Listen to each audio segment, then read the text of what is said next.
Hello students, how are you? I hope all of you are fine. So let's start our class.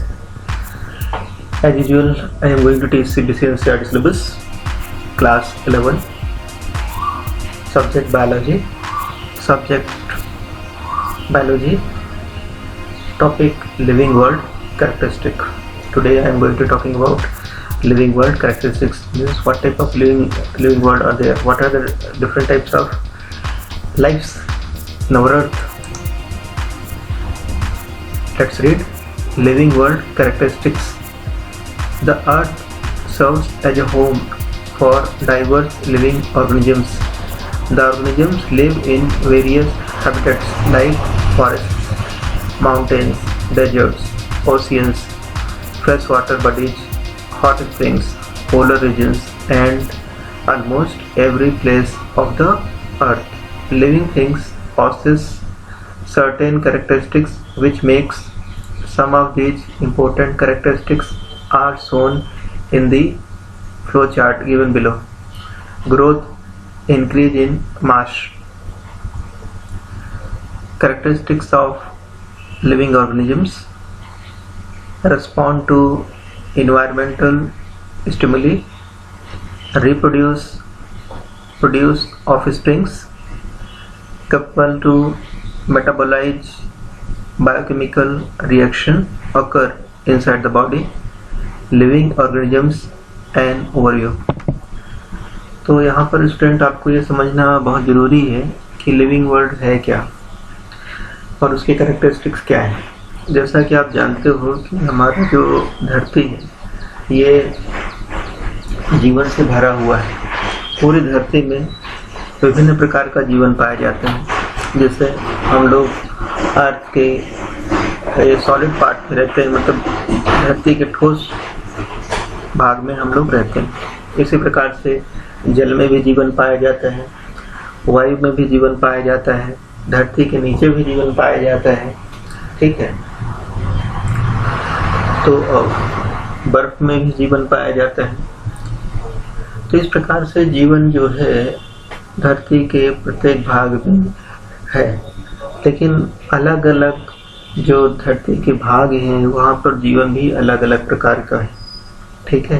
ठंडे क्षेत्र में जीवन अलग है, गर्म क्षेत्र में जीवन अलग है, जल का जीवन अलग है, वहाँ पर अलग प्रकार के जीव जंतु पाए जाते हैं. ठीक है. वायु में रहने वाले जीव जंतु अलग हैं. तो इन्हीं जो विषमताओं से भरा जो ये जीवन है उसके बारे में आज हम चर्चा कर रहे हैं.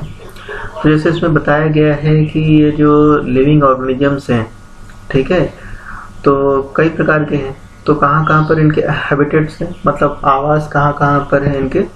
तो ये जो है फॉरेस्ट, जंगल में जीवन पाए जाते हैं, यहाँ पर जंगली जानवर रहते हैं. माउंटेन्स, पहाड़ों पर रहने वाले जानवर अलग अलग प्रकार के होते हैं. डेजर्ट्स, रेगिस्तान में रहने वाले जानवर अलग हैं. ओशियंस, मतलब महासागर में रहने वाले जीव अलग हैं. फ्रेश वाटर में रहने वाले जीव अलग हैं. ठीक है. दोनों में अलग अलग प्रकार का जीवन है.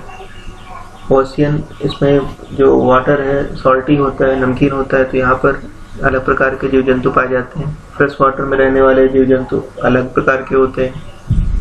हॉट स्प्रिंग्स, गर्म पानी में रहने वाले जीवन अलग है. पोलर रीजन्स में जो जीवन पाया जाता है जैसे पोलर बियर, वो अलग प्रकार का होता है. तो हर एक प्लेस,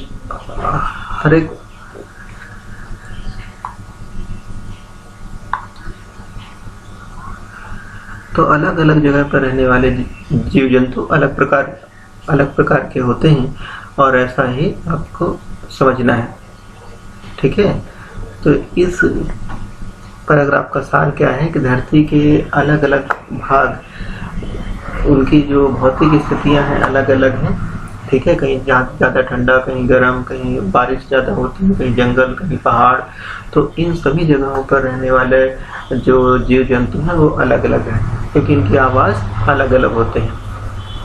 तो some of these important characteristics are shown in the flow chart given below. अब हम इस फ्लो चार्ट की सहायता से समझने की कोशिश करेंगे. देखो फ्लो चार्ट का सेंटर क्या है, कैरेक्टरिस्टिक्स ऑफ लिविंग ऑर्गेनिजम्स, मतलब जो जीव जंतु हैं उसके कैरेक्टरिस्टिक किस पर डिपेंड करेंगे। ठीक है, मतलब जीव जहाँ पर रहता है उसके अनुसार ही उसके फीचर हो जाते हैं। ठीक है, उसका व्यवहार, रहने का ढंग, खाने का ढंग इस बात पर डिपेंड करता है कि वो कहाँ रहता है। ठीक है, तो पहली चीज जो है characteristics of living organisms depend करता है उसकी ग्रोथ, इंक्रीज इन मास। ठीक है, उसकी ग्रोथ पर डिपेंड करेगा, मतलब वो कितनी जल्दी बड़ा होता है, कितनी जल्दी मास अक्वायर करता है। ठीक है, अगर कहीं पर भोजन ज़्यादा अच्छा है, भोजन आसानी से मिल जाता है तो उसकी ग्रोथ अच्छी होगी, अच्छा मोटा ताजा होगा। ठीक है,